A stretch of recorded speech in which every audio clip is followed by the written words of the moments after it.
সম্মানিত তৌহিদি জনতা, ইসলামী সমাজ কল্যাণ পরিষদ চট্টগ্রাম কর্তৃক আয়োজিত 25তম ঐতিহাসিক তাফসীরুল কুরআন মাহফিলে আল্লাহ সুবহানাহু ওয়া তাআলার আখেরি কিতাব পবিত্র কোরআনে হাকিম থেকে একটা তাফসীর পেশ করবেন।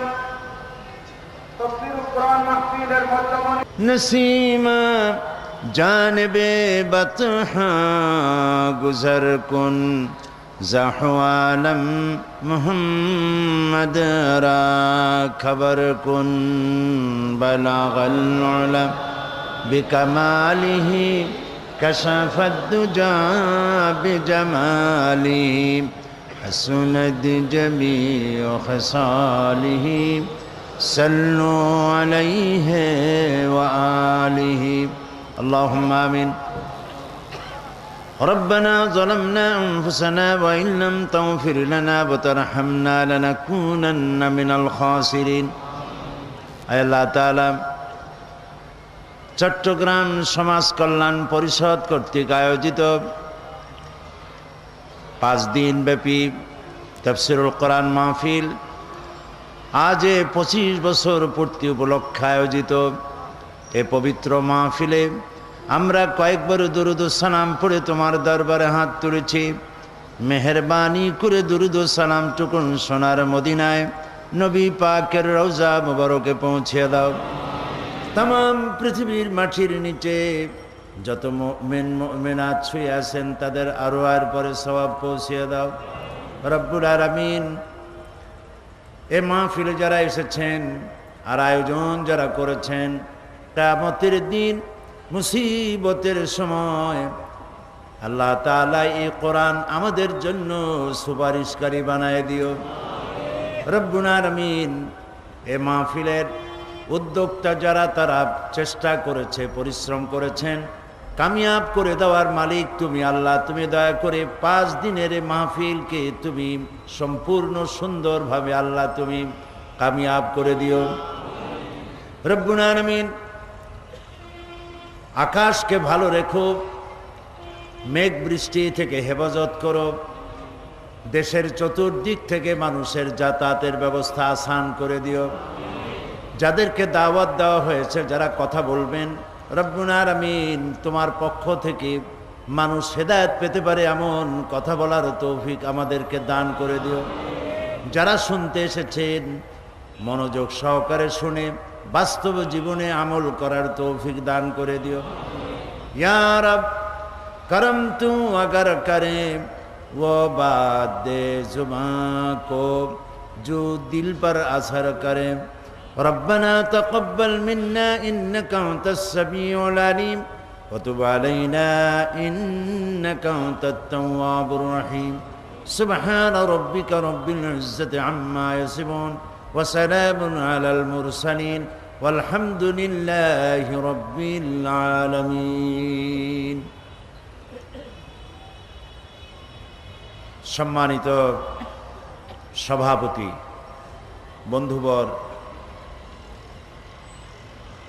আল্লামা হযরত মাওলানা শামসুদ্দিন সাহেব মদ্দুজুল্লুহুল আলী,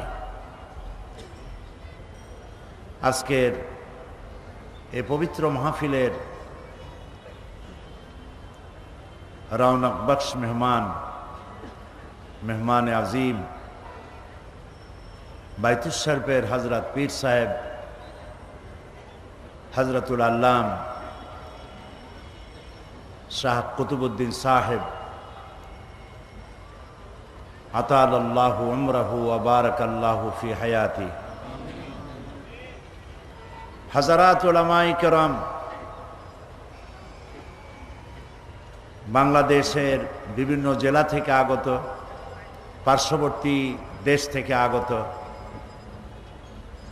সম্মানিত ভাইয়েরা, পর্দার আড়ালের মা এবং বোনেরা, সুপ্রিয় সাংবাদিক বৃন্দ, আসসালামু আলাইকুম ওয়া রাহমাতুল্লাহি তাআলা ওয়া বারাকাতুহু।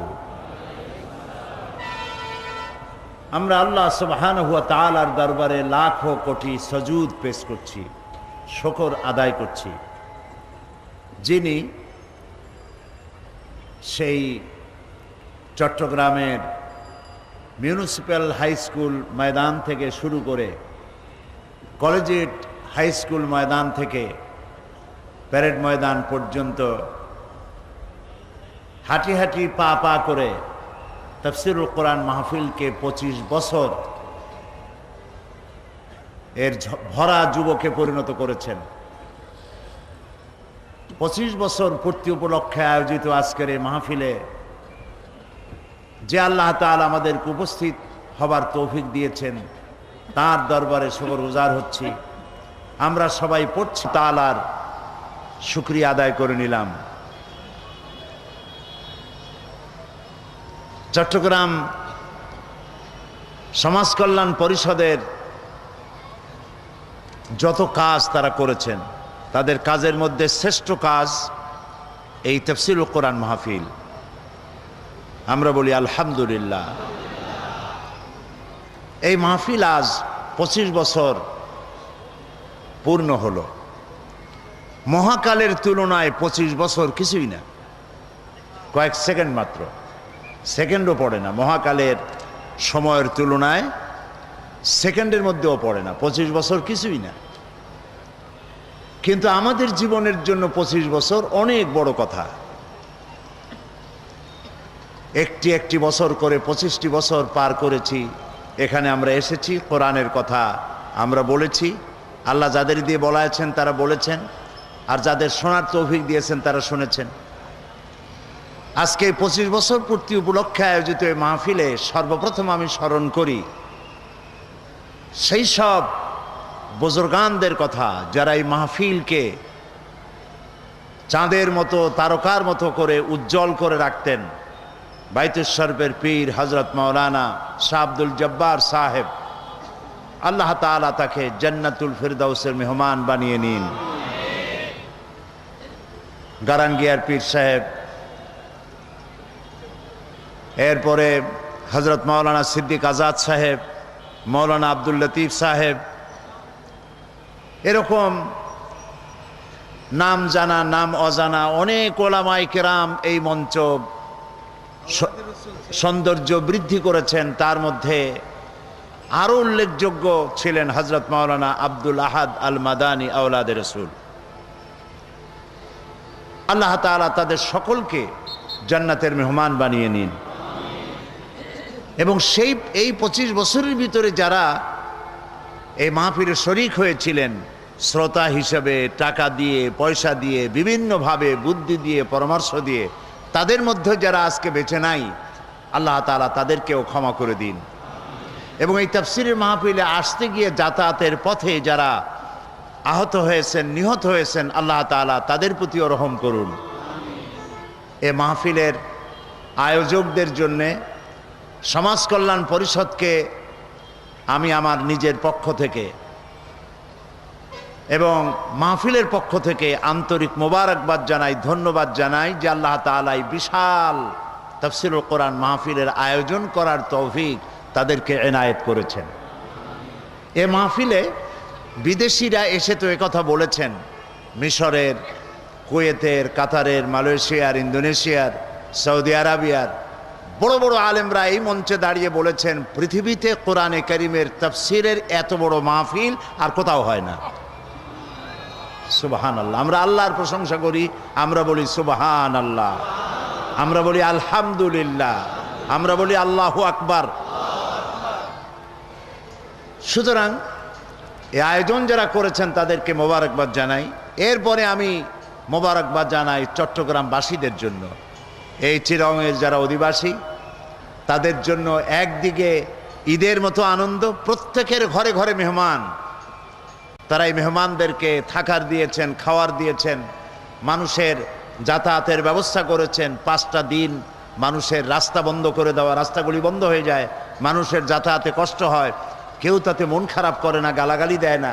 চট্টগ্রামবাসী এক বছর করে করে 25 বছর পর্যন্ত এই মাহফিলের দরুন তাদের যে অসুবিধা ঘটেছে যাতায়াতে, সেজন্য যে ধৈর্য ধারণ করেছেন এবং আন্তরিকভাবে এতে শরীক হয়েছেন, সেজন্য চট্টগ্রামবাসীদেরকেও অন্তরের অন্তঃস্থল থেকে মোবারকবাদ জানাই।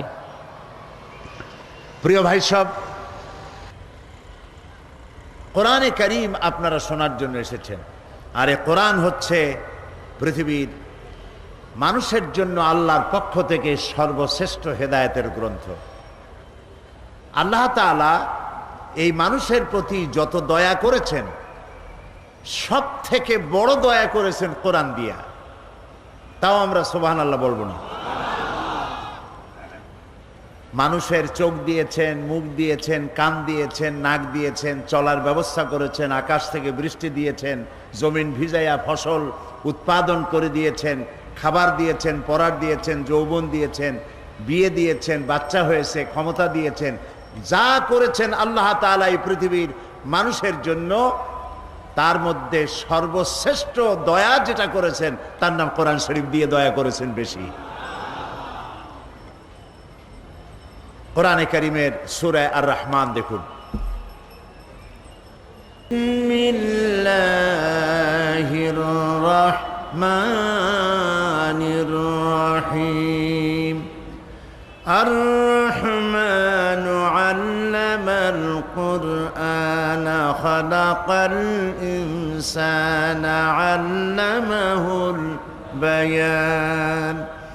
الشمس والقمر بحسبان والنجم والشجر يسجدان والسماء رفعها ووضع الميزان ألا تطغوا في الميزان وأقيموا الوزن بالقسط ولا تخسروا الميزان والأرض وضعها للأنام فيها فاكهة والنخل ذات الأكمام والحب ذو العصف والريحان فبأي آلاء ربكما تكذبان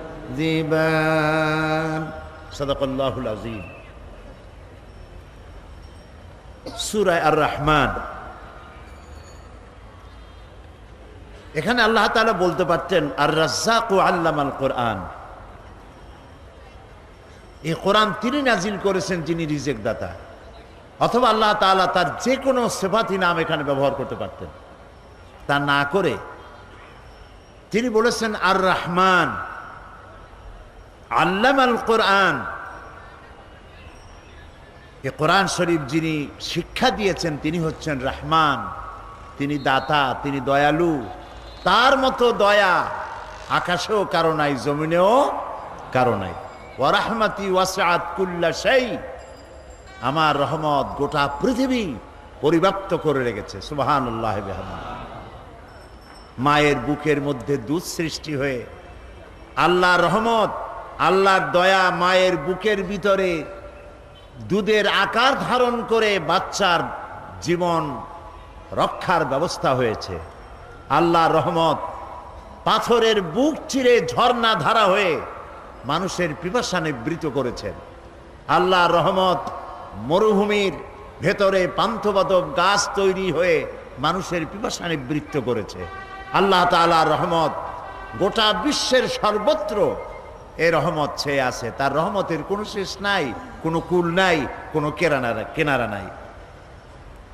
এই রহমত তো আল্লাহ তাআলা মানুষকে পানি দিবেন, সে পানির মধ্যে কুয়া হইলে সার্থ, সে পানির জন্য পুকুর হইলে সার্থ।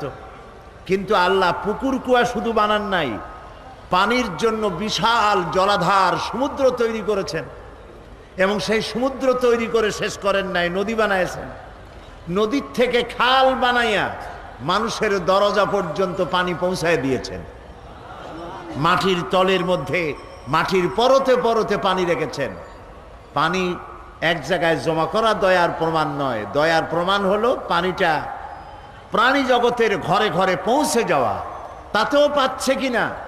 সেজন্য আল্লাহ রব্বুল আলামিন তার এত বিশাল দয়া যে সেই দয়া বৃষ্টির ফোঁটা ফোঁটা বিন্দু হয়ে আকাশ থেকে নাজিল হয়ে ঊর্ধ্ব দেশ থেকে সেই বৃষ্টির কণা কণা, বৃষ্টির ফোঁটা ফোঁটা নাজিল হয়ে পৃথিবীর কোথায় কোন শুকনো বালুকণা আছে সেগুলিকে দেখে দেখে সিক্ত করে দিয়ে ভিজায় দিয়ে গোটা পৃথিবীকে ফসল ধারণের উপযোগী আল্লাহ তাআলা করে দেন, তিনি সেই রহমান। এই যে দয়া আল্লাহ তাআলা করেছেন, তার দয়ার মধ্যে শ্রেষ্ঠ দয়া হচ্ছে যে তিনি কোরআন দিয়েছেন। সুবহানাল্লাহ, এর থেকে বড় দয়া আর কিছু হতে পারে না। মহাগ্রন্থ আল কোরআন মানুষের সৌভাগ্যের চাবিকাঠি।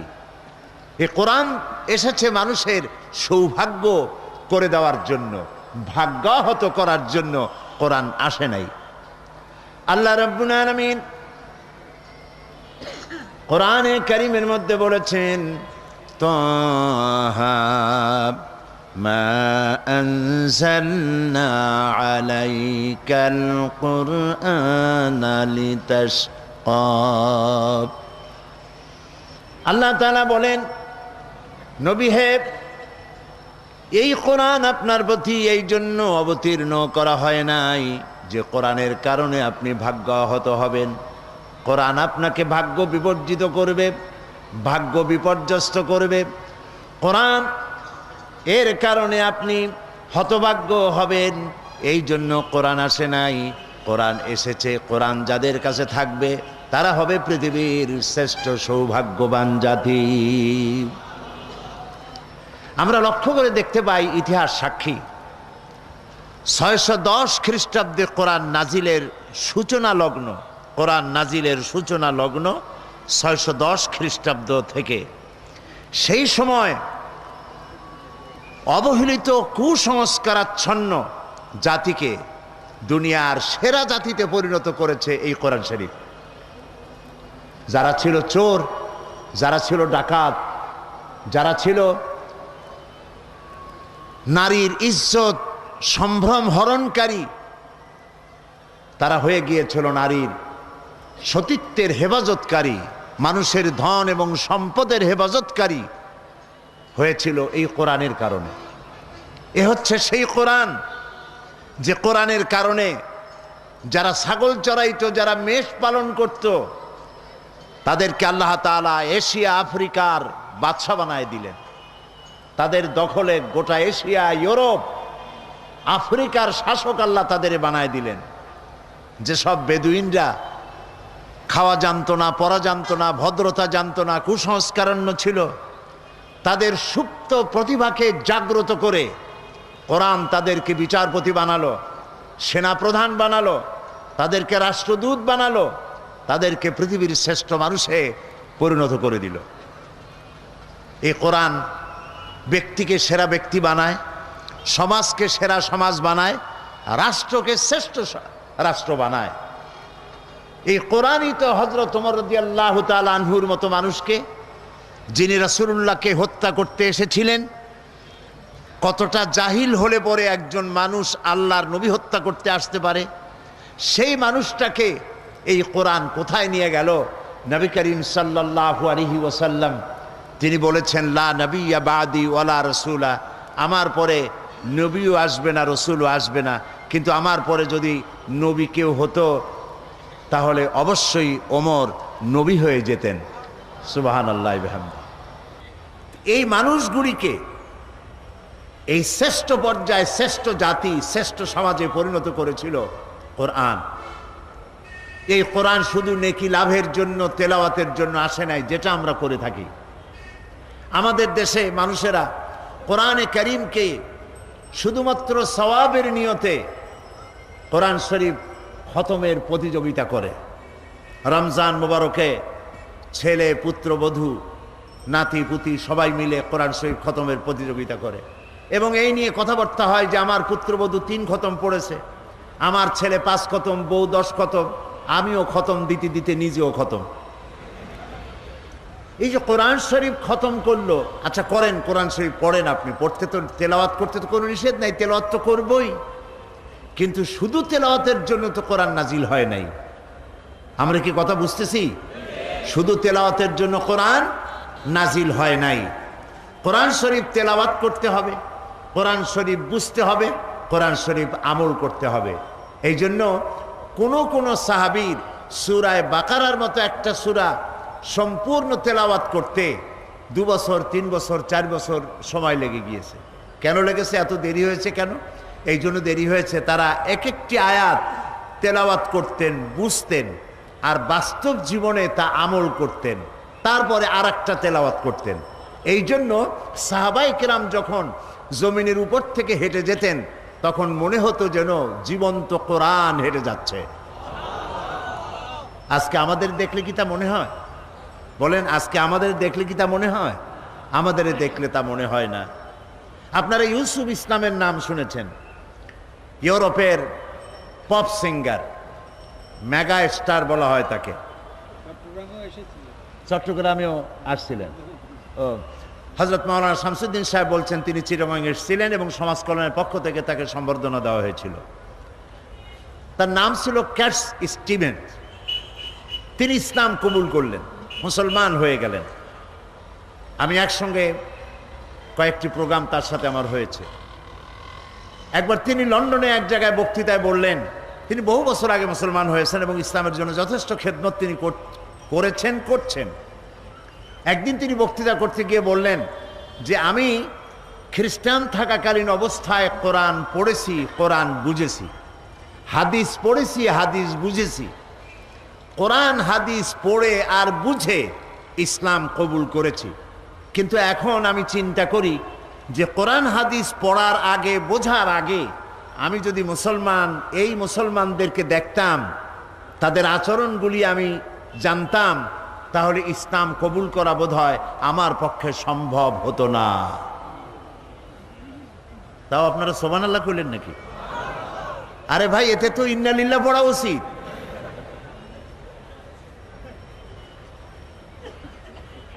কথাটার অর্থ হলো, এই কোরআনে যে ইসলামের কথা বলা আছে, এই কোরআনে যে মুসলমানের কথা বলা আছে, নবী করিম সাল্লাল্লাহু আলাইহি ওয়াসাল্লামের হাদিসে যে ইসলাম আর মুসলমানদের কথা আছে, আমাদের পা থেকে মাথা পর্যন্ত সেই ইসলাম কোথায়? এবার কি বলছেন কথা? বলছেন বলেই এবার আর সুবহানাল্লাহ কইতে পারেন নাই। সেই ইসলাম আমাদের মধ্যে আজ আর নাই, খুব কম আছে। সিরাতে সুরতে মুসলমানের মতো আসি, কিন্তু আমলে, আখলাকে, লেনদেনে, দিয়ানাতদারিতে, আমানতদারিতে, ব্যবসায় বাণিজ্যে মুসলমানের যে চরিত্র হওয়া উচিত ছিল, সেই চরিত্র আমাদের মধ্যে আজ অনুপস্থিত। এ কথা বলতে কি লজ্জা হয় না ঠিক বলছি বলেন? এটা সত্য কি না?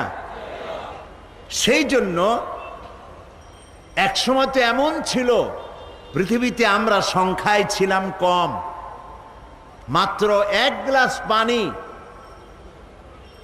6 জন 7 জনে 8 জন 10 জনে ঠোঁট ভিজাইয়া, জিহ্বাটাকে ভিজাইছে, কণ্ঠটা ভিজাইছে। একটা খেজুরকে 8-10 জনে ভাগ করে খেয়েছে, ছিঁড়ে ছিঁড়ে একটু একটু জিহ্বায় দিয়া, একটু পানি মুখে দিয়ে রোম, শাম, পারস্য বিজয় করেছে আমার পূর্বপুরুষেরা। এইবার সুবহানাল্লাহ বলতে পারেন? সেই মুসলমানের সংখ্যা এখন 130 কোটি, কেউ বলে 150 কোটি। যেটা কই আপনি আনন্দ পান। 130 কোটি পাথরের টুকরা এক জায়গায় করলে তাও একটা বড় পাহাড় হয়, শক্তি হয় তার। সেই শক্তি দিয়ে কোনো কিছুর মোকাবেলা করা যায়। 130 কোটি সমুদ্রের ঢেউ যদি একটার পর একটা আসে, উপকূল ভেঙে চুরে চুরমার করে দেওয়া যায়। কিন্তু 130 কোটি মুসলমান আজ 130 কোটি মুরগির ডিমের মতো হয়ে গেছে।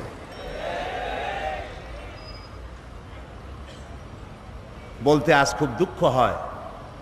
এই অবস্থার জন্য আমরা দায়ী। এই অবস্থার জন্য কারা দায়ী বলেন? আমরা নিজেরাই দায়ী। বিগত 25টি বছর, 25 বলবো না, এই মঞ্চে বিগত 24 বছর, 2টা যুগ এই কথাগুলি আমরা বলেছি। আমরা কথা বলতে পিছপা হই নাই, সত্য কথা বলেছি। বিশ্ব মানবতার বিরুদ্ধে পরিচালিত নির্যাতন এবং জুলমের বিরুদ্ধে আমরা কথা বলেছি। দেশের ব্যাপারেও বলেছি, বিদেশের ব্যাপারেও বলেছি। তাতে কারো কোনো রক্তচক্ষুকে আমরা পরোয়া করি নাই। এটা সত্য কিনা? আজও পরোয়া করি না। আমরা কথা বলবই। আমাদেরকে কথা বলতে হবে। কি কথা বলতে চাই সেটা শেষের দিকে আনবো, এখন না। আজকেই সেই কথাগুলি বলবো, তাতে অতীতে যেমন রক্তচক্ষু পরোয়া করি নাই, আজও করব না ইনশাআল্লাহ। প্রিয় ভাই সব, কোরআন বুঝতে হবে, বোঝার জন্যই কোরআন এসেছে। আমরা বুঝি নাই, না বুঝলে আমরা তো আমল করতে পারবো না, কথা ঠিক কিনা? কোরআন শুধু শোনার জন্য শুনেছি, তেলাওয়াতের জন্য শুনেছি, পড়েছি, কিন্তু এটাকে আমল করার জন্য চেষ্টা করি নাই। আল্লাহ এটাকে কেন নাজিল করেছিলেন? আল্লাহ রাব্বুল আলামিন কোরআনে কারীমের মধ্যে বলেছেন, ওয়াহাদা কিতাবুন আনজালনাহু মুবারাকুন ফাত্তাবিউহু ওয়াত্তাকু লাআল্লাকুম তুরহামুন। এটি হচ্ছে এক মহাপবিত্র কিতাব, বিশ্ববাসীর জন্য আশীর্বাদ স্বরূপ। সুবহানাল্লাহ বলেন। বিশ্ববাসীর জন্য কি আশীর্বাদ স্বরূপ। ফাত্তাবিউহু ওয়াত্তাকু, এই কোরআনকে অনুসরণ করো এবং এর নির্দেশকে অমান্য করার শাস্তি থেকে সতর্ক হয়ে যাও।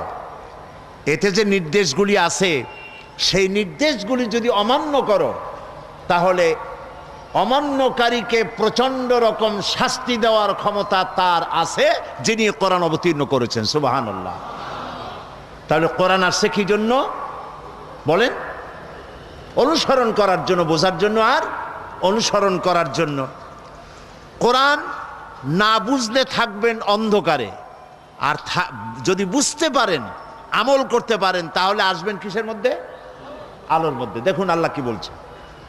আল্লাহ রাব্বুল আলামিন সূরা ইব্রাহিমের মধ্যে বলছেন, কিতাবুন আনজালনাহু ইলাইকা লিতুখরিজান নাসা মিনাজ যুলুমাতি ইলান নূর। কিতাবুন আনজালনাহু ইলাইকা, এটি একটি কিতাব যা আমি আপনার উপর অবতীর্ণ করেছি এই জন্য, যাতে করে আপনি মানব গোষ্ঠীকে অন্ধকারের ভেতর থেকে আলোর দিকে নিয়ে আসতে পারেন। এই জন্য তাহলে বোঝা গেল, কোরআন যদি বুঝি আর আমল করি তাহলে আসবো আলোর দিকে, আর যদি না বুঝি আমল না করি থাকবো কিসের মধ্যে? অন্ধকারের মধ্যে। আল্লাহ রাব্বুল আলামিন আরো বলেন, হুয়াল্লাযী ইউনাজ্জিলু আলা আবদিহি আয়াতিম বায়্যিনাতিন লিইখরিজাকুম মিনাজ যুলুমাতি ইলান নূর। তিনি হচ্ছেন আল্লাহ তাআলা, তিনি সেই মহান সত্তা যিনি এই কিতাবকে অবতীর্ণ করেছেন তার বান্দার উপরে। কে সেই বান্দা? মুহাম্মদ রাসূলুল্লাহ সাল্লাল্লাহু আলাইহি ওয়াসাল্লাম। তিনি সুস্পষ্ট আয়াত কোরআন তিনি নাজিল করেছেন এই জন্য, যাতে করে তিনি মানব গোষ্ঠীকে অন্ধকারের ভেতর থেকে আলোর দিকে নিয়ে আসতে পারেন। আর অন্ধকার মানেই হচ্ছে, এখানে যে অন্ধকার বলা হয়েছে জুলুমাত, এটা রাতের অন্ধকার নয়। এই জুলুমাতে অন্ধকার হচ্ছে মানবরচিত মতবাদ। মানবরচিত মতবাদগুলি মানুষেরা মানুষকে পরিচালনার জন্যে যত মত এবং পথ তৈরি করেছে, তার সবগুলি হলো অন্ধকার। বলেন সবগুলি কি? অন্ধকার। যেমন কমিউনিজম, সোশ্যালিজম, ন্যাশনালিজম, সেকুলারিজম, এই যত ইজম আছে, যত মতবাদ আছে, পুঁজিবাদ, জাতীয়তাবাদ, সমাজবাদ, তারপরে ধর্মনিরপেক্ষ মতবাদ, এই যত মতবাদ মানুষে তৈরি করেছে, সকল মতবাদের পরিণতি হলো বরবাদ। এর সবগুলির পরিণতি বরবাদ। আর ইসলাম এর পরিণতি হচ্ছে আবাদ। ইসলাম এটি হচ্ছে আল্লাহর তৈরি করা, এটার নাম হচ্ছে নূর, এটার নাম আলো। আর মানুষ যেগুলি বানিয়েছে এগুলি হচ্ছে সব অন্ধকার। কারণ মানুষ যা তৈরি করে এর মধ্যে ভুল থাকে। বলেন থাকে কিনা? থাকে কিনা? এই কোরআন কে তৈরি করেছেন? সবাই বলেন আল্লাহ তাআলা তৈরি করেছেন। এই কোরআন তার সৃষ্ট, এটা তার বাণী। এটা তার কথা, এটা তার বক্তব্য, এটা তার জ্ঞান। আর মানুষ যা তৈরি করে তার সব নিজের জ্ঞান। আমাদের দেশে সংবিধান আছে, কনস্টিটিউশন আছে। আমাদের দেশের কনস্টিটিউশন সহ পৃথিবীতে যত সংবিধান আছে সমস্ত সংবিধানগুলি আল্লাহর তৈরি না মানুষের তৈরি? সবাই বলেন মানুষের তৈরি। আর মানুষের তৈরি বলেই প্রত্যেক বছর এতে অ্যামেন্ডমেন্ট করতে হয়, সংযোজন, বিয়োজন, সংশোধন, পরিবর্তন, পরিবর্ধন এগুলি করা লাগে, ঠিক কিনা বলেন? আমাদের দেশের সংবিধানে করা লাগে নাই নাকি? লাগছে কিনা? সব দেশে লাগে, শুধু আমার দেশে না, সব দেশে লাগে। এবার বলেন তো কোরআন শরীফের মধ্যে কোরআনের বয়স কত? 1400 বছর বা 1500 বছর আপনি বলতে পারেন। প্রায় 1500 বছর এই কোরআনে কারিমের বয়স। আল্লাহ রাব্বুল আলামিন একে নাজিল করেছেন 1500 বছরের ভিতরে। মানব গোষ্ঠীর মধ্যে এমন একজন মানুষ দেখা যায় না, এমন একজন মানুষের কথা শোনা যায় নাই যিনি বলতে পেরেছেন যে কোরআনের এই আইন বর্তমান যুগে অচল। পারছে কেউ বলতে? কোরআনের ভিতর কোনো পরিবর্তন আসে নাই, ভবিষ্যতে আসতে পারে নাকি বলেন? ভবিষ্যতে আসতে পারে না, কারণ এটি হচ্ছে আল্লাহ তাআলার বক্তব্য, আল্লাহ তাআলার কোরআন। এই জন্য মানুষ যেন কোরআন নিয়ে চিন্তা করে, কোরআন নিয়ে ভাবনা করে, এজন্য কোরআনের মধ্যে আল্লাহ পাক বারবার বলেছেন। আল্লাহ রাব্বুল আলামিন কোরআনে কারীমের মধ্যে বলেছেন, আফালা ইয়াতাদাব্বারুনাল কুরআনা ওয়ালাউ কানা মিন ইনদি গায়রিল্লাহি লাওয়াজাদু ফীহি ইখতিলাফান কাসীরা। আফালা ইয়াতাদাব্বারুনাল কুরআন, এরা কি কোরআন নিয়ে চিন্তা ভাবনা করে না? কোরআন নিয়ে কোনো গবেষণা করে না? ওয়ালাউ কানা মিন ইনদি গায়রিল্লাহ, যদি এটা আল্লাহ ছাড়া অন্য কারো কাছ থেকে আসতো, লাওয়াজাদু ফীহি ইখতিলাফান কাসীরা, তাহলে এর মধ্যে তোমরা অনেক অসঙ্গতিপূর্ণ বক্তব্য পেতে, একটার সাথে আরেকটার কথার মিল হতো না। কিন্তু কোরআনের মধ্যে প্রত্যেকটি বক্তব্যের সামঞ্জস্যপূর্ণ, সঙ্গতিপূর্ণ, কোনো অসঙ্গতি কোরআনের মধ্যে নাই। তোমরা কি এগুলি চিন্তা করো না, বিবেচনা করো না? তোমাদের কি আকল নাই, জ্ঞান নাই?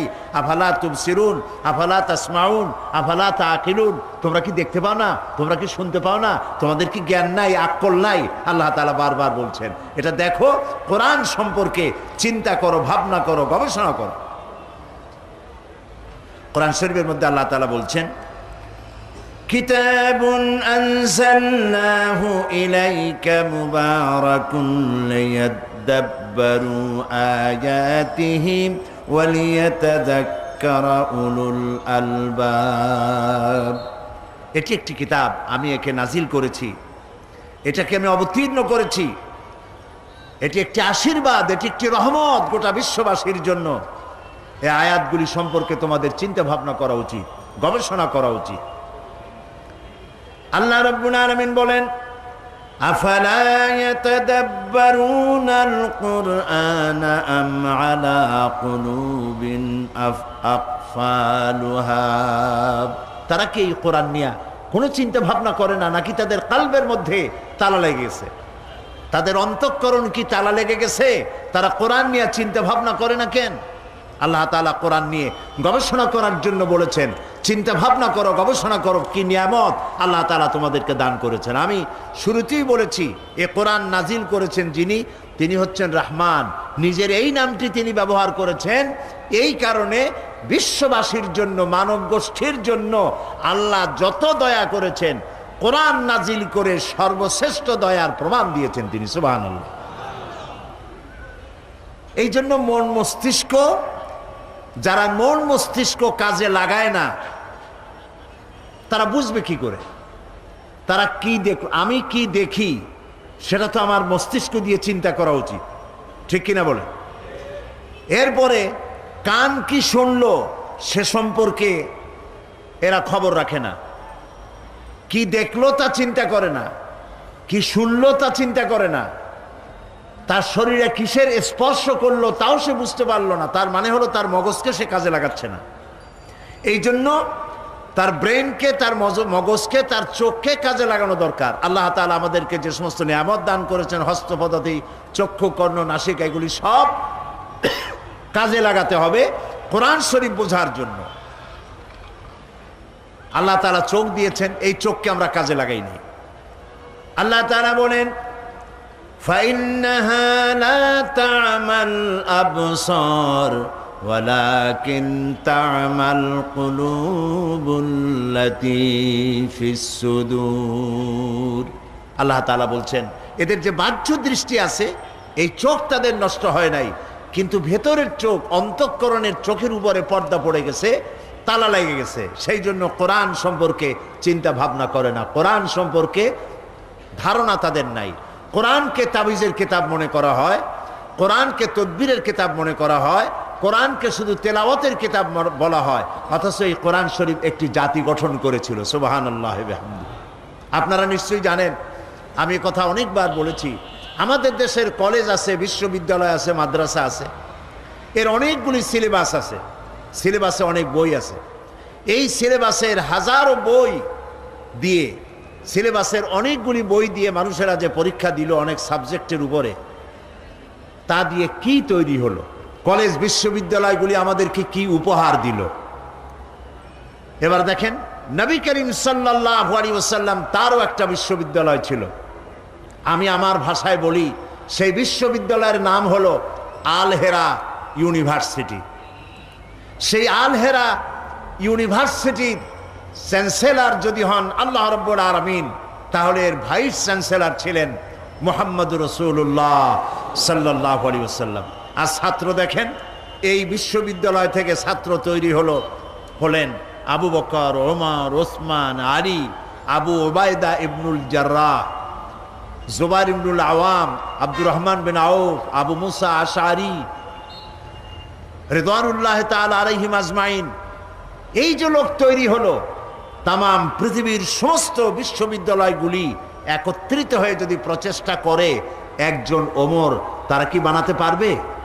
একজন ওমর বানানো কি সম্ভব? কখনো সম্ভব না, যেহেতু এটা আল্লাহর কালাম দিয়ে তৈরি হয়েছিল। আর এখন সেই আল্লাহর কালাম থেকে আমরা মানুষকে না নিজেরা বুঝতেছি, না নিজেরা এটাকে আমল করতেছি। এই জন্য অর্থ না বুঝে কোরআন পড়ার সওয়াব হতে পারে, কিন্তু যেই জন্য নাজিল হয়েছে সেই পারপাস সার্ভ হবে না। এটা আপনাদের বুঝে আসতেছে কিনা? বুঝতে পারতেছেন আপনারা? যেমন ডাক্তার কোনো প্রেসক্রিপশন যদি দেয়, আর প্রেসক্রিপশন যদি মানুষের তেলাওয়াত করে, সকাল বিকাল পড়ে, আর এই প্রেসক্রিপশন যদি পানিতে ভিজায় খায় অথবা তাবিজ বানায় গলায় লাগায়, তাহলে আপনারাই বলেন রুগীর রোগ কি ভালো হবে? বলেন সবাই, ভালো হবে? ভালো হবে না। আর যে এইটা করবে তাকে আমরা কি বলবো? পাগল বলবো। এই কোরআন শরীফ শুধু তেলাওয়াত করলে অক্ষরে অক্ষরে 10-10 করে নেকি রাখা হয়েছে কি জন্যে? যাতে করে আপনি এটাকে পড়েন এবং বুঝেন। প্রত্যেক অক্ষরে 10 করে নেকি, কোনো সন্দেহ নাই। এবং একথাও আমি বলতে চাই না যে আপনার সওয়াব হবে না, সওয়াব হবে, কিন্তু যে উদ্দেশ্যে নাজিল হয়েছে সেই উদ্দেশ্য সফল হবে না। কোরআন শরীফ নাজিল হয়েছিল সমাজ বিপ্লবের জন্য, সমাজের মধ্যে পরিবর্তন আনয়ন করার জন্য। এই কোরআনের মধ্যে আল্লাহ সব বলেছেন। আল্লাহ তাআলা বলছেন যে আর রহমান আল্লামাল কোরআন, তিনি দয়াবান, শিখালেন কোরআন, শিখালেন কহিতে মধুর জবান। এই যে আল্লাহ তাআলা দয়া করেছেন বান্দার প্রতি, মানব গোষ্ঠীর প্রতি, সর্বশ্রেষ্ঠ দয়া হলো যে তিনি কোরআন শিক্ষা দিয়েছেন মানুষকে। আর সেই কোরআন যদি আমি বুঝতে না পারলাম, আমল করতে না পারলাম, এইখানে 25 বছর কেন, যদি এখানে 100 বছরও তাফসীর করা হয়, আর যদি তা আমরা আমল না করি ব্যক্তিতে, পরিবারে, সমাজে, তাহলে এই কোরআন শোনায় তেমন কোনো ফায়দা হবে বলে মনে করার কোনো যুক্তিসঙ্গত কারণ নাই। কথা বুঝে আসছে? তাহলে কোরআন শরীফ তেলাওয়াত করব, বুঝবো। যদি না বুঝি তাহলে অবস্থাটা কি? আল্লাহ রাব্বুল আলামিন বলেন ومثل الذين كفروا كمثل الذي ينعق بما لا يسمع إلا دعاء ونداء سم بكم عمي فهم لا يعقلون। যারা আল্লাহর কিতাব অনুযায়ী চলতে অস্বীকার করে তাদের অবস্থা হচ্ছে সেই সব রাখালের মতো যে পশুদেরকে রাখাল ডাকে আর পশুরা রাখালের আওয়াজ শোনে কিন্তু রাখাল কি বলে তা বোঝে না। এই যে পশুকে যা বলা হয় রাখালে, তার মেষ, তার ছাগল, তার ভেড়া, তার মহিষ, তার গরু ডাক দেয়, তারপরে ডানে বাই ইত্যাদি যা কিছু বলে, গালাগালি করে ইত্যাদি যা বলে আর যা করে, পশুতে শুধু একটা শব্দ শোনে কিন্তু কি বলে তা বোঝে না। এই জন্য যারা কোরআনকে অস্বীকার করেছে, যারা আল্লাহ তাআলার বাণীকে অস্বীকার করেছে, কোরআনের আওয়াজ যখন তারা শোনে শুধু শব্দই শোনে কিন্তু এর আহ্বান তাদের অন্তঃকরণের মধ্যে প্রবেশ করে না। আল্লাহ তাআলা যেন আমাদের কালবের মধ্যে আল্লাহর এই কথাগুলি বোঝার তৌফিক যেন আল্লাহ আমাদেরকে দান করেন, আমরা বলি আমিন। কথাগুলি বুঝতে হবে। কোরআন আল্লাহ ইচ্ছে করলে তো একবারই 23 পারা কি বলে 30 পারা নাজিল করে দিতে পারতেন না? এটা কি একবারে নাজিল হয়েছে? কত বছর লাগলো? 23 বছর সময় লাগছে। কেন লাগছে এটাও আমাদের চিন্তা করতে হবে। আসছে তো আল্লাহর কাছ থেকে, বাণীটা কার? আল্লাহর। তো তিনি একসাথে না দিয়া জিবরাইল আলাইহিস সালামকে এত বারবার পাঠাইলেন, 23 বছরে কত হাজারবার তাকে আসতে হয়েছে। এটা কি জন্যে? কেন? কারণ হচ্ছে ইসলাম হলো একটি মোকাম্মাল নিজামে হায়াতের নাম। ইসলাম হচ্ছে একটি পূর্ণাঙ্গ জীবন বিধানের নাম। আর নবী করিম সাল্লাল্লাহু আলাইহি সাল্লাম হচ্ছেন এই আন্দোলনের দিশারি, এটার সর্বশ্রেষ্ঠ এবং সর্বশেষ নেতা।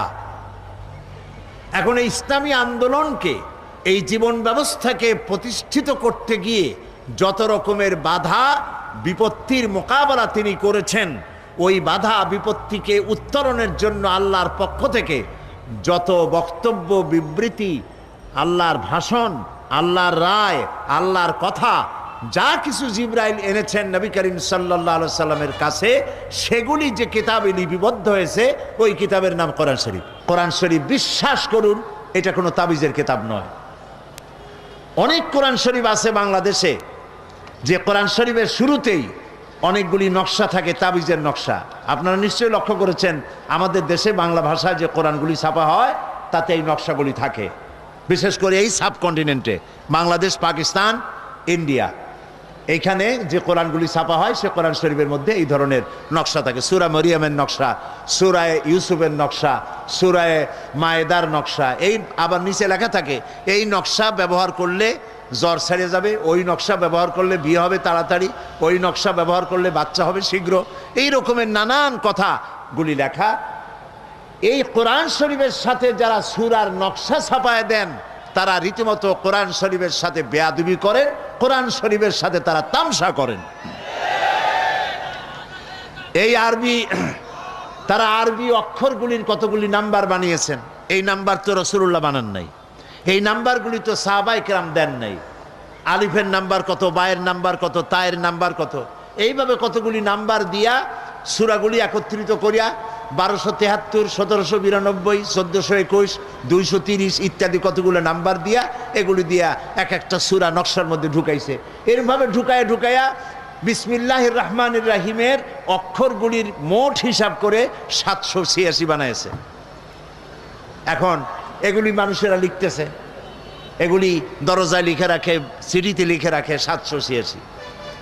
এখন আপনারা বিশ্বাস করুন 786 যদি 10 লক্ষ বারও কেউ লেখে অথবা পড়ে, একবার বিসমিল্লাহির রহমানির রহিম বলার সমান হবে না, হবে না, হবে না। কারণ নবী করিম সাল্লাল্লাহু আলাইহি ওয়াসাল্লাম বলেছেন প্রত্যেক হরফে 10টা করে নাকি। আলিফ হারফুন, লাম হারফুন, মিম হারফুন। আলিফ লাম মিম বলে 10 নাকি হবে না, আলিফ লাম মিম বলে করে নাকি হবে। 30টি নেকি হবে।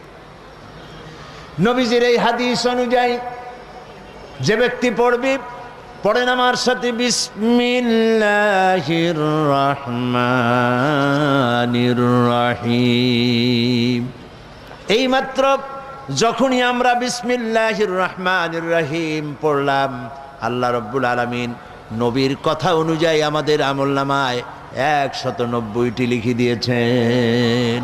190টি নাকি আমলনামায় লেখা হয়ে গিয়েছে। সুতরাং কোরআনে কারীমকে তাবিজ বানায়া নাম্বারের মধ্যে নিয়ে নকশা বানানোর ভিতরে মুসলমানদের কোনো সার্থকতা, কোনো কৃতিত্বের মধ্যে নাই, বরং কোরআনের সাথে একটি তামসা করা, বেয়াদবি করা। যারা এটা করেন আল্লাহ তাদের কোরআনের সাথে এই বেয়াদবি করার মানসিকতা পরিহার করার তৌফিক দান করুন।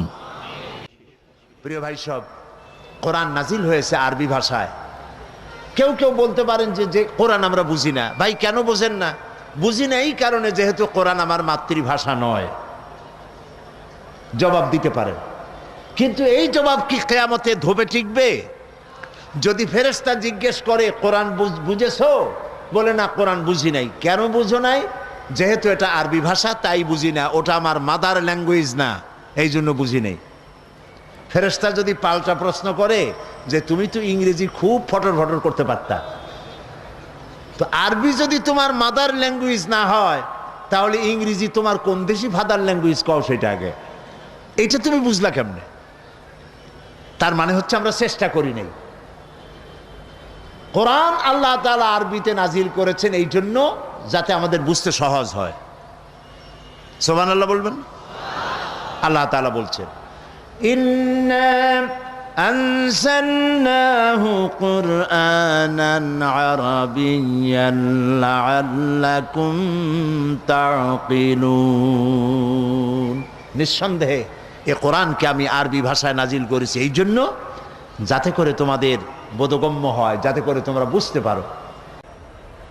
তারপরে বোঝার জন্য সহজ করেছি, মুখস্থ করার জন্য সহজ করেছি, তেলাওয়াতও সহজ করে দিয়েছি। লক্ষ্য করবেন, পৃথিবীতে তোতলাপন মানুষ আছে যাদের কথা বলতে গিয়ে কথা বাঁধে। আছে না চট্টগ্রামে এরকম? সব দেশে আছে, সব ভাষাই আছে, কথা বলতে গেলে বাঁধে। এই কথা বলতে গেলে যাদের বাঁধে তাদেরকে কোরআন শরীফ পড়তে দেন, দেখেন বাঁধে নাকি কোনো জায়গায়। সুবহানাল্লাহ বলবেন না এবার? সুবহানাল্লাহ। এই জন্য আমি দৃষ্টান্ত দিতে গিয়ে বলি যে আরব দেশে যারা আরবিতে কথা বলে তাদের কথাও বিভিন্ন রকমের উচ্চারণের ব্যতিক্রম আছে। যেমন সৌদি আরবিয়ায় তারা সা উচ্চারণ করে তা দিয়া, কাপ উচ্চারণ করে গাইন দিয়ে। যেমন কুলকে বলে গুল, কাথিরকে বলে কাথির। আবার মিশরে জিমকে বলে গাইন দিয়ে উচ্চ করে মসজিদ, এটাকে বলে মাসগিদ।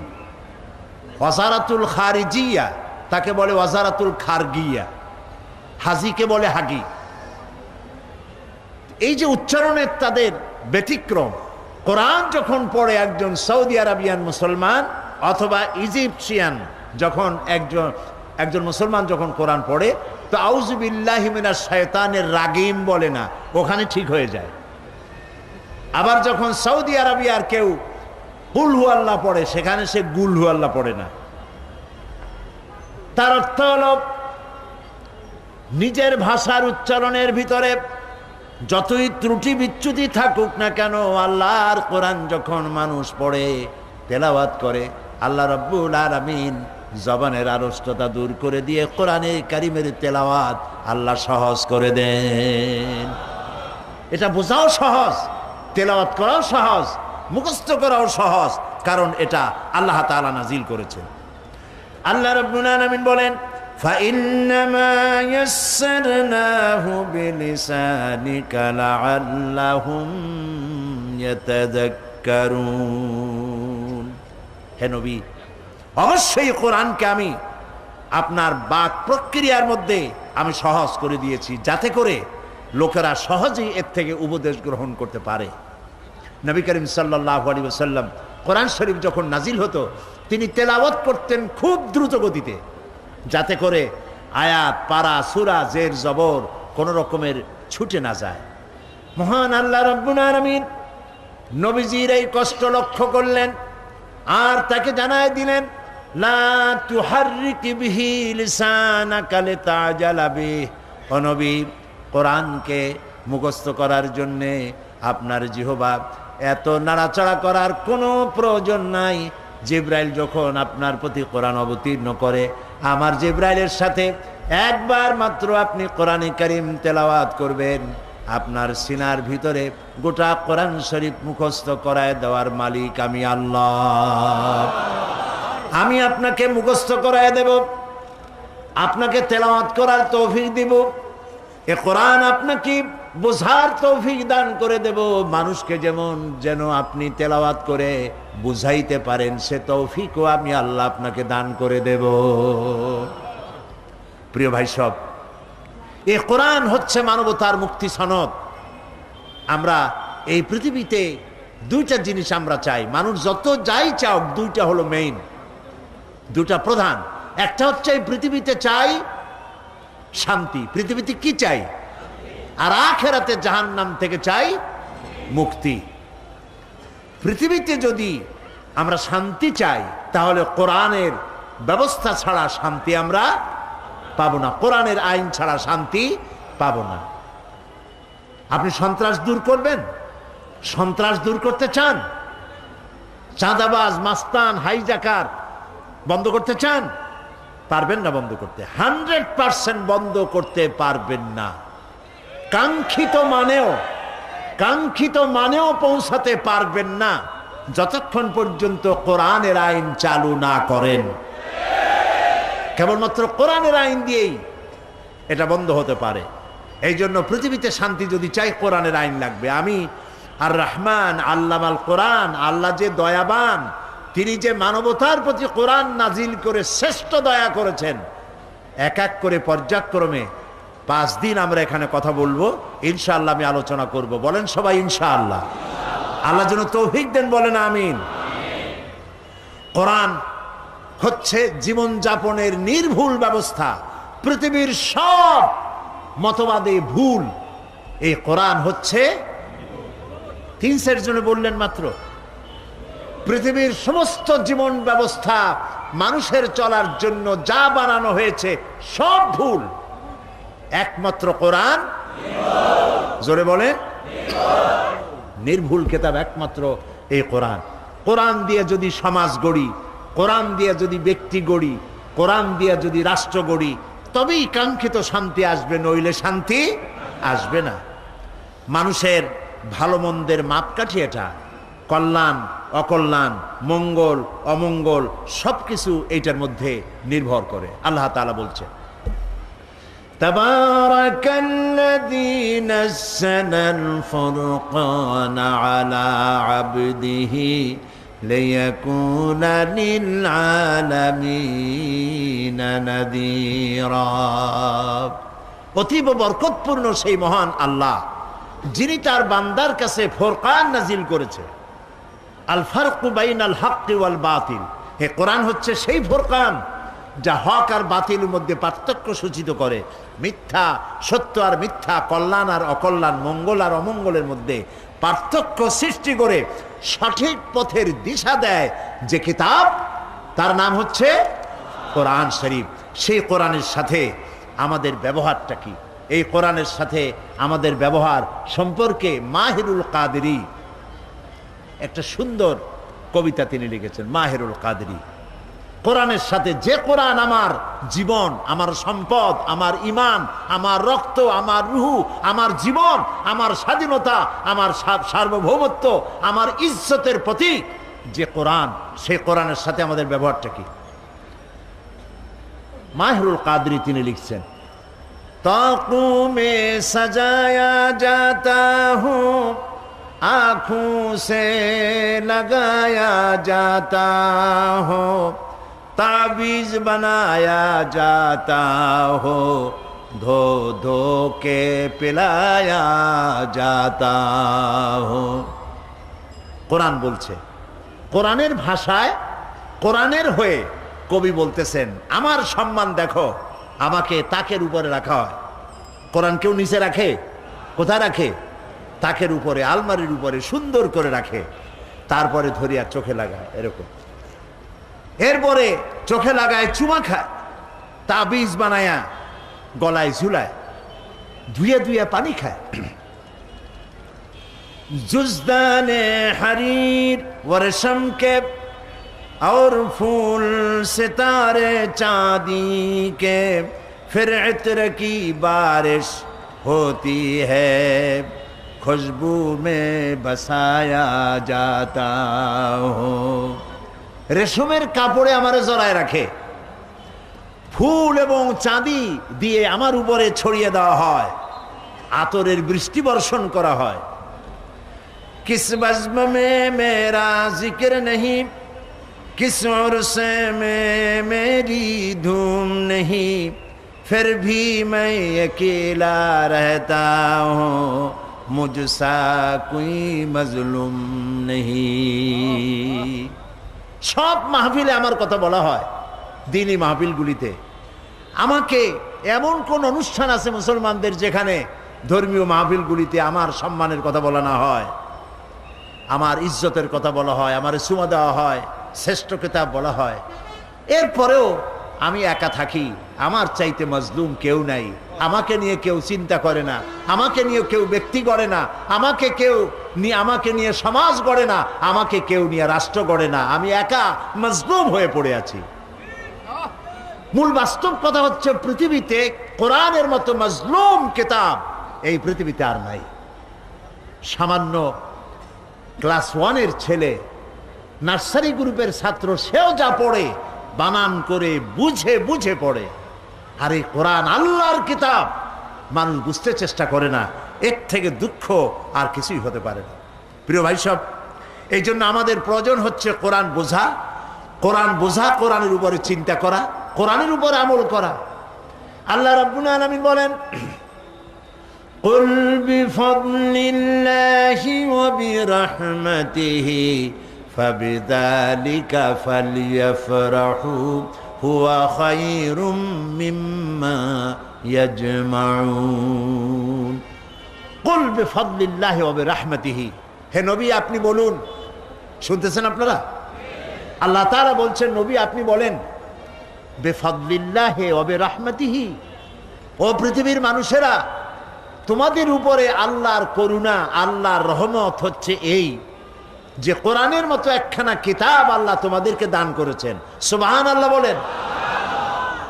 ফাবিযালিকা ফালিয়াফরাহু, কোরআনের মতো কিতাব পাইছো, আনন্দ করো। কে বলতেছেন? বলেন। কোরআনের মতো কিতাব পেয়েছো, আনন্দ করো। হুয়া খায়রুম মিম্মা ইয়াজমাউন, এ পৃথিবীর সব মানুষ যা কিছু অ্যাচিভ করেছে, এ পৃথিবীর মানুষ যা কিছু অর্জন করেছে, কোরআন তার থেকে শ্রেয়। সুবহানাল্লাহ বলতে পারেন নাই? পারেন নাই এই কারণে যেহেতু বোঝেন নাই। লক্ষ্য করেন আল্লাহ কি বলছেন, হুয়া খায়রুম মিম্মা ইয়াজমাউন। পৃথিবীর সব মানুষ যা অ্যাচিভ করেছে, যা অর্জন করেছে, কি অ্যাচিভ করেছে? পৃথিবীর মানুষেরা সোনা পেয়েছে, সোনার খনি, রূপার খনি, হীরার খনি। মানুষ এসব খনিজ দ্রব্য পেয়েছে, ক্ষমতা পেয়েছে, ইন্ডাস্ট্রিয়ালিস্ট হয়েছে, শিল্প কলকারখানার মালিক হয়েছে।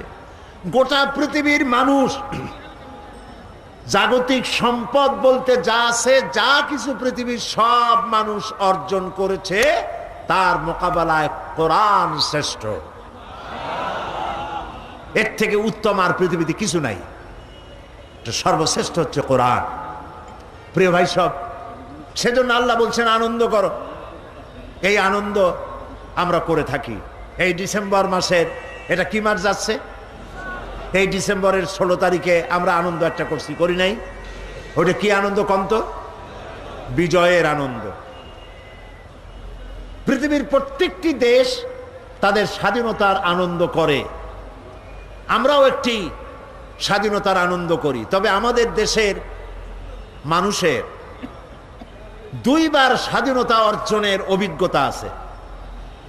একবার ব্রিটিশ থেকে, আর একবার পাকিস্তানের শোষণ নির্যাতন থেকে। 2 বার আমরা স্বাধীন হলাম, তাই আমরা আনন্দ করি। এই আনন্দ পৃথিবীতে আমরা শুধু করি না, ভারতও করে। এই আনন্দ সৌদি আরব করে, কুয়েত করে, কাতার করে। ইউরোপ করে, আমেরিকা করে, পৃথিবীর সব জাতি স্বাধীনতার আনন্দ করে একদিনের জন্য। কয়দিনের জন্য? এই আনন্দ কিসের? একটি দেশের অধীনে ছিলাম, ওই দেশের অধীনতা থেকে আমরা মুক্ত হয়েছি, তাদের নির্যাতন থেকে, তাই আমরা আনন্দ করি। আল্লাহ তাআলা বলছে কোরআন নাজিল হয়েছে, আনন্দ করো। এই আনন্দ হচ্ছে খায়রুম মিন আলফি শাহর। কোরআন যেদিন নাজিল হয়েছে ওটা দিন ছিল না রাত ছিল? তাও মনে নেই আপনাদের? রাত ছিল। ওই রাতটা কত মাসের চাইতে শ্রেয়? 1000 মাসের চাইতে। কিন্তু 1000 মাস কিন্তু বলা হয়নি। যদি 1000 মাস বলা হতো তাহলে আলফুন ওয়াহিদ লাগাই দিলে হতো। বলা হয়েছে আলফুন, এর অর্থ হচ্ছে 1000 না, হাজার হাজার। আল্লাহ রাব্বুল আলামিন বলতে চান এই পৃথিবীর মানবতার কল্যাণের জন্যে হাজার হাজার মাস ধরে মানুষের যে কল্যাণ সাধিত হয় নাই, কোরআন যেদিন নাজিল হলো সেই রাতটা মানবতার সেই কল্যাণ সাধিত হয়েছে। এখন কোরআনের মতো একখানা কিতাব পেয়েছো, তাই আনন্দ একদিন করলে হবে না। কোরআনের মতো কিতাব পেয়েছো, স্বাধীনতা অর্জন করেছো, এক দেশের গোলামি থেকে মুক্তি পাইছো। আর কোরআন নাজিল হওয়ার কারণে মানুষের গোলামি থেকে মুক্ত হয়েছো। অর্থনৈতিক গোলামি, আধ্যাত্মিক গোলামি, মানুষের নির্যাতন, নিপীড়ন, কৃতদাস বৃত্তি, নারীর গোলামি, নারীদের স্বাধীনতা, অধিকার হরণ ইত্যাদি থেকে গোটা পৃথিবীবাসী মানুষের দাসত্ব থেকে মুক্ত হয়ে এক আল্লাহর গোলামে পরিণত করেছে কোরআন। তাই কোরআন যে স্বাধীনতা দিয়েছে মানুষকে, সেই স্বাধীনতার জন্য তোমাদেরকে একদিন আনন্দ করলে হবে না, 1 মাস রোজা রেখে আনন্দ করো। এটা কোরআন শরীফ যেটা আল্লাহ তাআলা নাজিল করেছেন। স্বাধীনতার আনন্দ কি আর পরাধীনতার গ্লানি কি, ইরাকে গিয়ে জিজ্ঞেস করে আসেন। আজকে প্যালেস্টাইনি মুসলমানদের কাছে জিজ্ঞেস করে আসেন স্বাধীনতার মজা কি আর পরাধীনতার গোলামি কারে বলে। প্রিয় ভাই সব, এই কোরআন যদি আমল করতাম, কোরআন যদি বুঝতাম, কোরআন মেনে যদি জীবন চালাতাম, পৃথিবীতে কাশ্মীরে যে দুরবস্থা ঘটছে, আফগানে যা ঘটলো, প্যালেস্টাইনে যা ঘটলো, ইরাকে যা ঘটছে, এই দৃশ্য আমাদের চোখে দেখা লাগতো না যদি কোরআন বুঝতাম, আমল করতাম।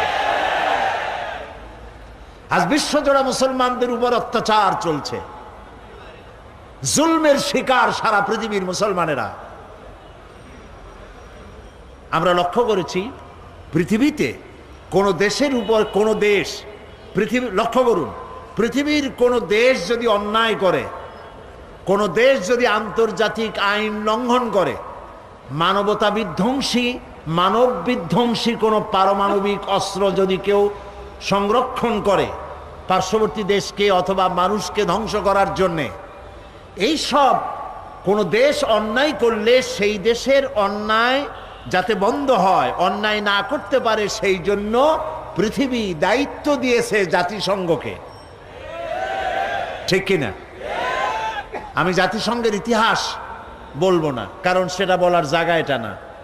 তবে আমি শুরুতে বলেছি আমরা 25 বছর এই মঞ্চে বসে দেশ এবং বিদেশের মানবতার বিরুদ্ধে পরিচালিত জুলমের বিরুদ্ধে কথা বলেছি, কারো রক্ত চক্ষুকে আমরা পরোয়া করি নাই। আজ ইরাক যদি কোনো অন্যায় করে থাকে তাহলে তা দেখার দায়িত্ব ছিল জাতিসংঘের। জাতিসংঘ ইরাককে নোটিশ দেবে, ইরাক যদি সেই নোটিশ না মানে জাতিসংঘ গোটা পৃথিবীর তার সদস্যভুক্ত দেশগুলিকে ডেকে জরুরি বৈঠক করবে এবং ইরাককে মানতে বাধ্য করবে তার বক্তব্য। যদি না মানে জাতিসংঘ তার বাহিনী নিয়ে ইরাকের উপরে ঝাঁপিয়ে পড়বে। শুধু ইরাক না, পৃথিবীর যে কোনো দেশ আন্তর্জাতিক আইন যদি লঙ্ঘন করে, জাতিসংঘের এখতিয়ার আছে তার বিরুদ্ধে যুদ্ধ ঘোষণা করে তাকে পদানত করার। কিন্তু সম্পূর্ণভাবে জাতিসংঘকে বুড়ো আঙ্গুল দেখায়া বুশ যে কাজটি করেছে ইরাকের উপরে, তা পৃথিবীর মানব ইতিহাসকে, গণতন্ত্রকে পদদলিত করে মানবতাকে কলঙ্কিত করেছে বুশ। সেজন্য আজ ইরাকের তেল সমৃদ্ধ ইরাক আজকে তারা গত ঈদুল ফিতরে আমরা ঈদ করেছি, তাদের কোনো ঈদ হয় নাই। চোখের পানি দিয়ে তারা ঈদ করেছে। এই জুলমের বিরুদ্ধে দুনিয়াকে সোচ্চার হতে হবে। প্রেসিডেন্ট সাদ্দাম হোসেনকে গ্রেফতার করা হয়েছে। আমরা চাই তার আত্মপক্ষ সমর্থনের সুযোগ দেওয়া হোক এবং ইরাকের দালাল, ইরাকের বশংবদ কোন ইরাকি দালালদের দিয়ে গঠিত কোন আদালতে তার বিচার হোক, আমরা তা চাই না। আমরা চাই আন্তর্জাতিক আদালতে যদি বিচার করতেই হয় তবে বিচার হোক আন্তর্জাতিক আদালতে। তবে সেখানেও কথা আছে, বুশ তাকে বলেছেন যুদ্ধ অপরাধী, কিন্তু দুনিয়া মনে করে একবিংশ শতাব্দীতে কোনো যুদ্ধ অপরাধীর বিচার যদি হয় তাহলে সর্বপ্রথম বুশের বিচার হওয়া উচিত সর্বাগ্রে।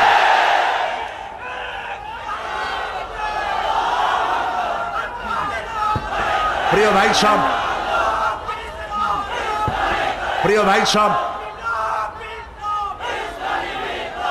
আজকের যে দুরবস্থার সৃষ্টি হয়েছে ইরাকের মুসলমানদের, সেখানকার নারীদের তল্লাশির নাম করে করে ইরাকের পাক পবিত্র মহিলাদের গায়ে হাত দিতেছে কাফের ইহুদি নাসারারা। এই দৃশ্য অসহ্য। সুতরাং আজকে কাউকে না কাউকে কথা বলতেই হবে। মুখ বুজে বসে থাকলে ঘাড়ের উপরে সিন্দাবাদের দৈত্যের মতো চেপে বসবে। মুসলমানদেরকে আজ কথা বলা উচিত। যাদেরকে আল্লাহ পেট্রোল দিয়েছেন, সোনা দিয়েছেন, আল্লাহর সৎকার খাসি না হয়ে কথা বলুন এবং শাহাদাতের ঝুঁকি নিন। শাহাদাতের ঝুঁকি নিয়ে ময়দানে ফিরে আসুন কোরআনের ঝান্ডা নিয়ে। এ কোরআন আমরা এর মোকাবেলা করব ইনশাআল্লাহ। আমরা মোকাবেলা করব কোরআন এবং হাদিস বর্ণিত চরিত্র দিয়ে, জ্ঞান আর বিজ্ঞান দিয়ে আমাদের নিজেদেরকে শানিত করে ইসলামী আদর্শ দিয়ে আমরা এর মোকাবেলা করব ইনশাআল্লাহ। এবং সে মোকাবেলায় মুসলমানরাই জিতবে ইনশাআল্লাহ। প্রিয় ভাই সব, আল্লাহ তাআলা যে কথাগুলি আজকে বললাম কোরআন থেকে, সূরা আর রহমান থেকে, এ কথাগুলি আল্লাহ তাআলা আমাদের বোঝার আর আমল করার তৌফিক দান করুন। কোরআন পড়ার, বোঝার এবং এই অনুযায়ী জীবন গড়ার তৌফিক যেন আল্লাহ আমাদের দেন, আমরা বলি আমিন। যেহেতু আমরা 5 দিন কথা বলবো, সেজন্য ধীরে ধীরে আমি আস্তে করে কোরআনে কারিমের শিক্ষাগুলি আপনাদের সামনে পেশ করতে চাই বেমাশিয়াতিল্লাহ তাআলা। মোনাজাতের জন্য দাঁড়ানো ভাইয়েরা বসুন, যারা দাঁড়ানো আছেন মেহেরবানি করে বসেন, আমরা মোনাজাত করব। প্রিয় ভাই সব, আপনারা শুনতে পেয়েছেন মাহফিলের পক্ষ থেকে ঘোষণা করা হয়েছে যে অন্যান্য বছরের মতো আমাকে তারা দেরি করে আনবেন না। এই কারণে যে লোকেরা বহুত দূরদারাজ থেকে আসে, তাদের বাড়ি ফিরে যেতে হয়। এ ধরনের অনেকেই কথা বলেছেন হযরত মাওলানা শামসুদ্দিন সাহেবের কাছে এবং তারা নিজেরা সিদ্ধান্ত নিয়েছেন আমাকে তারা দেরি করে আনবেন না। সেই জন্য আপনার অন্যান্য বছরের তুলনায় আজকে দেরি করে আসছেন, যে আমি দেরি করে আসব এটা মনে করে। আগামীকাল আসরের পরে দেশ বিখ্যাত ওলামায়ে কেরাম তারা ওয়াজ শুরু করবেন এবং মাগরিবের পরপরই আমাকে তারা এখানে আপনাদের সামনে উপস্থিত করবেন ইনশাআল্লাহ। এবং আমরা ধারাবাহিক আলোচনা করব। এই আলোচনার দ্বারা আমি আশা করি আমরা সবাই উপকৃত হতে পারবো ইনশাআল্লাহ। আপনারা এটাও জানেন যে প্রতি বছর ঢাকা থেকে লাইব্রেরিগুলি, বিভিন্ন পুস্তক প্রকাশনালয় তারা আপনাদের জন্য সারা বছর সাধনা করে নতুন নতুন বই উপহার নিয়ে আসে ঢাকা থেকে। এ ধরনের অন্তত 3 শতাধিক লাইব্রেরি এখানে আছে। বই কাউকে কখনো ঠকায় না, ইসলামী বই। এ বইয়ের কোনো অভাব নাই। আপনারা যাওয়ার সময় বইগুলি ওখান থেকে যেটা পছন্দ, তাফসির আছে, হাদিস আছে, সাহিত্য আছে, যেটা পছন্দ করেন আপনার জন্য প্রত্যেক দিন বই নেবেন। মা বোনেরাও নেবেন, আপনারাও নেবেন। বাকি কথা আগামীকাল থেকে বলা হবে ইনশাআল্লাহ। আল্লাহুম্মা আমিন। রব্বানা যালামনা আনফুসানা ওয়া ইন লাম তাগফির লানা ওয়া তারহামনা লানাকুনান্না মিনাল খাসিরিন। রব্বানা লা তুযিগ কুলুবানা বা'দা ইয হাদাইতানা ওয়া হাব লানা মিন লাদুনকা রাহমাতান ইন্নাকা আনতাল ওয়াহ্হাব। আয় আল্লাহ তাআলা, কোরআনে কারিমের তাফসিরের মাহফিলে দীর্ঘক্ষণ ধরে তোমার কোরআনের কথা আমরা শুনেছি। আল্লাহ তাআলা মেহেরবানি করে আমাদের জিন্দেগির গুনাহ খাতা মাফ করে দাও রব্বুল আলামিন। আমাদের মধ্য থেকে আমাদের মা বাপ যাদের দুনিয়া থেকে বিদায় হয়ে গেছে, কবরগুলিকে জান্নাতের টুকরা বানায়া দাও। রব্বির হামহুমা কামা রব্বায়ানি সগীরা। সবাই পড়েন রব্বির হামহুমা কামা রব্বায়ানি সগীরা। হায় আল্লাহ তাআলা, तमाम পৃথিবীতে আজ মুসলমানেরা বড় বিপদে আছে।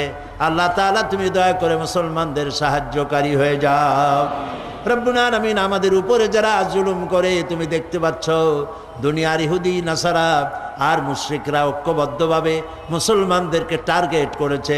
আল্লাহ তুমি দয়া করে মেহেরবানি করে মুসলমানদের সাহায্যকারী হয়ে যাও রব্বুল আলামিন। 5 দিন ব্যাপী তাফসীরুল কোরআন মাহফিলের আয়োজন করা হয়েছে। তুমি দয়া করে 25 বছর পূর্তি করেছো, 25 বছর পুরা করেছো।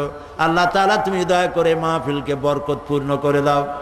বাংলাদেশের বিভিন্ন জায়গা থেকে এবং চট্টগ্রামের চতুর্দিক থেকে দেশ বিদেশ থেকে যত লোক যাতায়াত করবেন, প্রত্যেকের যাতায়াত তুমি দয়া করে আসান করে দিও, নিরাপদ করে দিও রব্বুল আলামিন।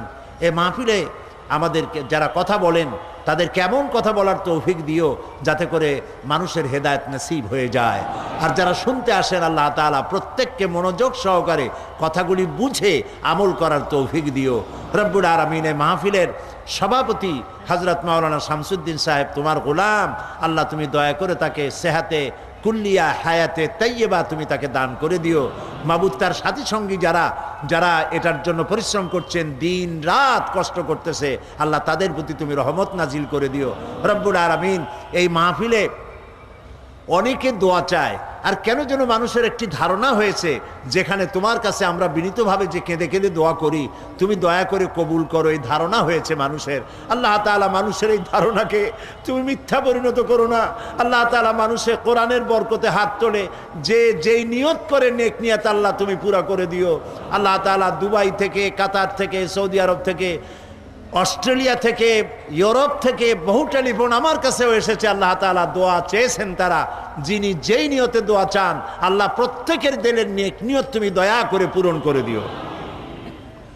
রব্বানা তাকাব্বাল মিন্না ইন্নাকা আনতাস সামিউল আলিম ওয়া তুব আলাইনা ইন্নাকা আনতাত তাওয়াবুর রহিম। সুবহান রাব্বিকা রাব্বিল ইজ্জাতি আম্মা ইয়াসিফুন ওয়া সালামুন আলাল মুরসালিন ওয়ালহামদুলিল্লাহি রাব্বিল আলামিন। ওয়াজআল আখিরা কালামিনা ইনদাল মাউত লা ইলাহা ইল্লাল্লাহু মুহাম্মাদুর রাসূলুল্লাহ। আসসালামু আলাইকুম ওয়া রাহমাতুল্লাহ।